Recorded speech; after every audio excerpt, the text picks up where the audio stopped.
ओम नमो भगवते वासुदेवाय नमः। स्वागत है आप सभी का मेरे यूट्यूब चैनल पर। मैं हरिओम शर्मा आज आपको पुरुषोत्तमा व कमला एकादशी की कथा सुना रहा हूँ। साथ ही पूजा विधि, कथा का क्या महत्व है, यह संपूर्ण जानकारी आपको इस वीडियो के माध्यम से प्राप्त होगी। प्रत्येक तीसरे वर्ष पुरुषोत्तम मास में पड़ने वाली पुरुषोत्तमी एकादशी, जिसे कमला या पद्मिनी एकादशी भी कहते हैं, जिसका शास्त्रों में विशेष महत्व मिलता है। इस तिथि को भगवान श्री कृष्ण ने उत्तम तिथियों में से एक कहा है। इस व्रत को करने से व्यक्ति के सुख सौभाग्य में वृद्धि होती है और भगवान विष्णु के साथ श्री महालक्ष्मी की कृपा भी प्राप्त होती है। शास्त्रों के अनुसार कमला एकादशी व्रत करने से संतान, यश और वैकुंठ की प्राप्ति होती है। इस दिन घर में जप करने का 1 गुना, गौशाला में जप करने का 100 गुना, पुण्य क्षेत्र तथा तीर्थ में 1000 गुना, तुलसी के समीप जप तथा जनार्दन की पूजा करने से लाखों गुना, शिव तथा विष्णु के क्षेत्रों में व्रत व पूजन करने से करोड़ों गुना फल की प्राप्ति होती है। इस दिन समस्त मनोकामनाओं तथा सिद्धियों के दाता क्षीर सागर में शेषनाग शैया पर विराजमान भगवान विष्णु श्री हरि की उपासना करनी चाहिए। पूजा स्थल के ईशान कोण में एक वेदी बनाकर उस पर सप्तधान रखें। इस पर एक कलश स्थापित करें। इसे आम या अशोक के पत्तों से सजाएं। तत्पश्चात भगवान विष्णु की मूर्ति या तस्वीर स्थापित कर पीले पुष्प, ऋतुफल, तुलसी आदि अर्पित कर धूप, दीप व कपूर से भगवान विष्णु की आरती करें। इस दिन विष्णु जी के मंदिर एवं तुलसी के नीचे दीपदान करना बेहद ही शुभ माना जाता है। इस दिन हरि भक्तों को परनिंदा, छल, कपट, लालच, द्वेष की भावनाओं से दूर रहकर श्री नारायण को ध्यान में रखते हुए यथाशक्ति विष्णु के मंत्र ओम नमो भगवते वासुदेवाय नमः मंत्र का जाप करना चाहिए। उसके बाद में भगवान के सामने हाथ जोड़ कर के प्रार्थना करें कि हे गोविंद, आज मैं एकादशी का व्रत करूँगा, आप मेरे ऊपर अपनी कृपा दृष्टि बनाए रखें। इसके बाद में हाथ में पुष्प लेकर के कथा का श्रवण करें। प्राचीन समय की बात है, उज्जैनी नगरी में शिव शर्मा नामक एक श्रेष्ठ ब्राह्मण रहते थे। उनके 5 पुत्र थे। उनमें से सबसे छोटे पुत्र का नाम जय शर्मा था, जो धर्म भ्रष्ट होकर पाप मार्ग की ओर चल पड़ा था, जिसके कारण उसके माता पिता और बंधु बांधव अत्यंत दुखी रहने लगे थे। उसका कुमार्ग इतना प्रबल हो गया कि सज्जनों भी उसका परित्याग कर दिया था, यानी वह बहुत ही गलत कार्य करने लग गया था। जब सभी ने उसके कार्यों को देखा तो सभी को बड़ा दुख हुआ। परिवार वालों ने उसे अपने घर से बाहर निकाल दिया। पिता, बंधु बांधव अत्यंत दुखी हो चुके थे, इसलिए उसका परित्याग कर दिया। बुरे कर्मों में लीन रहने के कारण कुछ काल के पश्चात माता पिता ने भी उसे घर से निकाल दिया। अब वह दुखी हो गया। दुखी होकर के वन की ओर चला गया।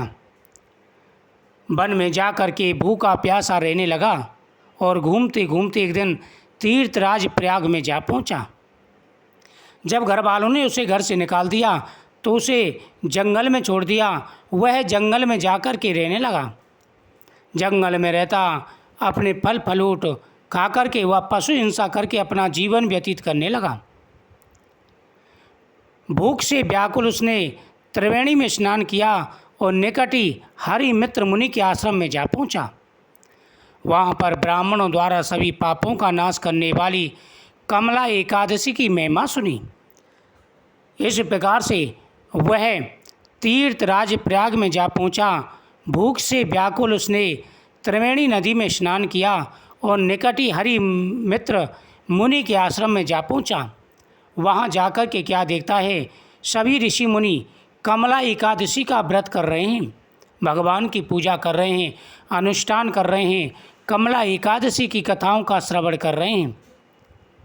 सभी पापों का नाश करने वाली उसने कमला एकादशी की महिमा सुनी, जो परम पुण्यमय तथा भोग और मोक्ष प्रदान करने वाली थी।